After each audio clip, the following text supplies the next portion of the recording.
దేవునికి స్తోత్రం కలుగునుగాక.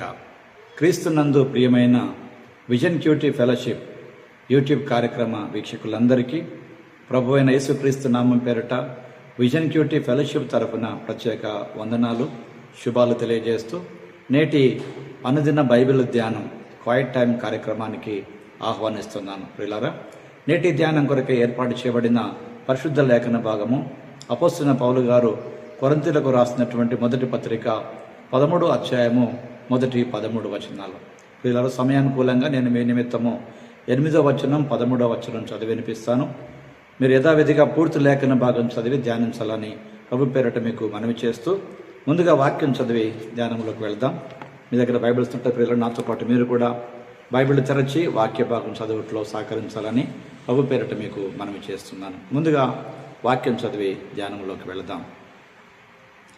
ప్రేమ శాశ్వత కాలముండును, ప్రవచనములైనను నిరర్థకములగును, భాషలైనను నిలిచిపోవును, జ్ఞానమైనను నిరర్థకమగును.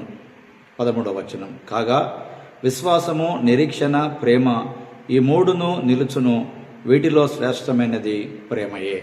చదవబడిన లేఖన భాగమును దేవుడు నేటి మన ధ్యాన సమయం కొరకు దీవించి ఆస్వాదించునుగాక.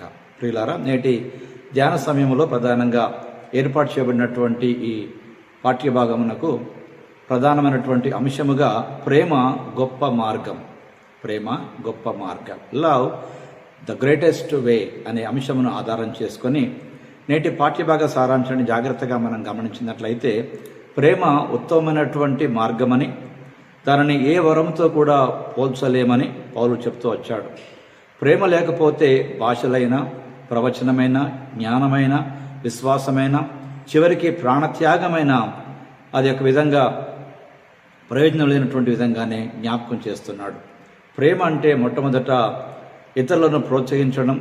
అలాగే కొరింథీలో ఉన్నటువంటి సంఘములో ఈ పోటీతత్వాన్ని కలిగిన కారణం ఏమిటంటే వారిలో ప్రేమ లేకపోవడం అని పౌలు గారు గుర్తించి వారిని ఉద్దేశించి మాట రాస్తున్నట్టుగా ఒక అధ్యాయం అంతా కూడా పూర్తిగా ప్రేమ గురించి రాస్తున్నట్టుగా ఈ లేఖన భాగంలో మనం గమనిస్తున్నాం. ప్రియులారా, కాబట్టి సమయం వచ్చినప్పుడు వరాలన్నీ గతించిపోవచ్చు, కానీ ప్రేమ మాత్రం శాశ్వతంగా ఉండిపోతుందని, విశ్వాసము, నిరీక్షణ నెరవేరిన తర్వాత కూడా అది అంతవరకు నిలిచి ఉంటుందని చెప్పేటువంటి ఈ మాటలు ఈ పాఠ్యభాగం ప్రధానంగా గమనిస్తున్నాం. ప్రియులారా, ఇందులో ప్రధానంగా దేవుడు నేర్పేటువంటి పాఠాన్ని మనం గమనించాలి.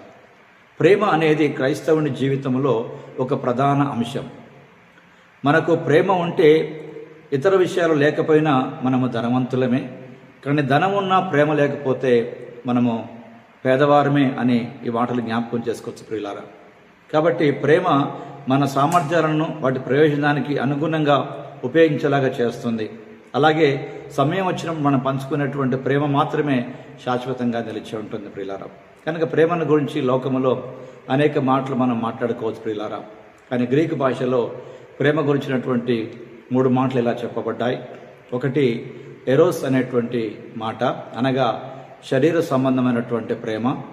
రెండవది ఫిలియోస్, అది స్నేహ సంబంధమైనటువంటి ప్రేమ. మూడవది అగాపే, త్యాగపూర్వకమైనటువంటి ప్రేమ. ప్రియులారా, మన ప్రభువారు మన పట్ల చూపినటువంటి ప్రేమ నిజముగా త్యాగపూరితమైనటువంటి ప్రేమగా మనం గుర్తిస్తూ ఉన్నాం.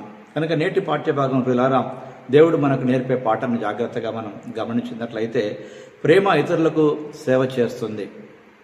ప్రేమ అంటే ఇతరుల లోపాలను అంగీకరించడం, వారి శ్రేష్టతను ప్రశంసించడం, వారి భావాలను అర్థం చేసుకోవడానికి ప్రయత్నించడం, అలాగే వారి సత్యానికి అనుగుణంగా జీవించడాన్ని చూసి ఆనందించడం, ఇతరులను నమ్మడం, మనం వారిలాగా మారాలని ఆశించడం కూడా, అలాగే ఇతరుల లోపాలను కూడా కప్పిపుచ్చడము, ఇతరుల తప్పులను కూడా సహించడం ఒక విధంగా నిజమైన ప్రేమకు ఒక గుర్తింపుగా మనం చూస్తున్నాం. ప్రియులారా, కనుక నేటి పాఠ్యభాగంలో నుండి మన జీవితానికి గొప్ప అన్వయింపుగా ప్రేమించడం అనేటువంటిది ఒక విధంగా ధర్మశాస్త్రం అంతా నెరవేర్చడమే.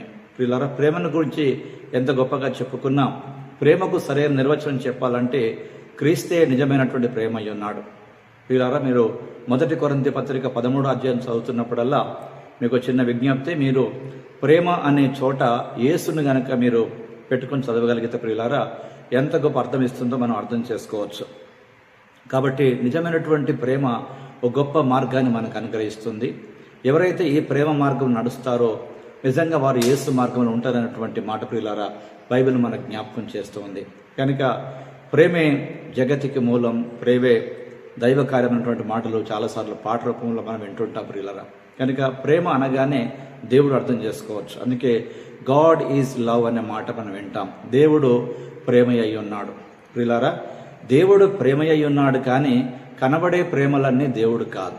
కనుక దేవుని ప్రేమ ఏదో గుర్తించి ఆ ప్రేమలో సాగిపోవట నిజమైన ఆనందాన్ని, తృప్తిని, సంతోషాన్ని కలిగించేటువంటి గొప్ప కార్యం ప్రియులారా. కనుక అన్ని ఈ లోకములు మనం పోగొట్టుకోవచ్చు, కానీ ప్రేమను కాపాడుకుంటే ప్రియులారా అన్ని మనం కాపాడుకున్న వారిగా మిగిలిపోతాం. ఎందుకంటే బైబిల్ అంటుంది ప్రేమ ఒకటే శాశ్వత కాలము నిలిచిపోయేటువంటి గొప్ప అనుభవం ప్రియులారా. ఇలాంటి గొప్ప అనుభవం దేవుడు మన హృదయంలో ఉంచాలని ఆశిస్తూ రండి ప్రభు సన్నిధానంలో ఓ ప్రార్థన సమయాన్ని మనం గడుపుదాం. ప్రార్థన. ప్రభువా, మా పట్ల మీకున్న ప్రేమ యొక్క ఉదారత్వమును అనుసరించడం ద్వారా ఇతరులను ఎల్లప్పుడూ ప్రేమతో సంప్రదించడానికి మాకు సహాయం చేయండి. మీరు మమ్మల్ని ప్రేమించిన విధంగా ప్రభువా మేము ఇతరులను ప్రేమించగలిగేటువంటి ఆ మంచి మనసు మాకు ప్రసాదింప చేయమని, స్థిరముగా నిలిచేటువంటి ప్రేమ పట్ల మరింత ఆసక్తి కలిగి ప్రేమతో జీవించేటువంటి ఆ ప్రేమ మార్గాన్ని మాకు నిత్యం మా హృదయంలో ఉంచి నడిపించి మహిమ పొందుమని క్రీస్తు పేరట ప్రార్థిస్తున్నాం పరమ తండ్రి. ఆమేన్. ఆమేన్. ప్రియులారా, ప్రభువారు ఓ ప్రేమ అనేది గొప్ప మార్గమని జ్ఞాపకం చేస్తూ ఉండగా నిజమైనటువంటి ఆ ప్రేమను మనకిచ్చినటువంటి దేవునికి ఎంతైనా మనం స్తోత్రం చెల్లిస్తూ ప్రభువారు మనతో మాట్లాడిన మాట జ్ఞాపకం చేసుకుందాం. నేను మిమ్మల్ని ప్రేమించినట్లే మీరు ఒకరినొకరు ప్రేమించండి. ప్రియులారా, మనం మొదట ఆయనను ప్రేమించలేదు, కానీ ఆయనే మనను మొదట ప్రేమించాడు. కనుక మనం ప్రేమింపబద్ధులమై ఉన్నాం. కనుక క్రీస్తు మన పట్ల చూపినటువంటి ప్రేమను జ్ఞాపకం చేసుకుంటూ ఇతరుల పట్ల కూడా ప్రియులారా మనం అలాంటి ప్రేమను కనపరుస్తూ వ్యక్తపరుస్తూ ముందుకు సాగిపోయే కృప దేవుడు మనందరికీ సమృద్ధిగా అనుగ్రహించును గాక. Thank you. God bless you all.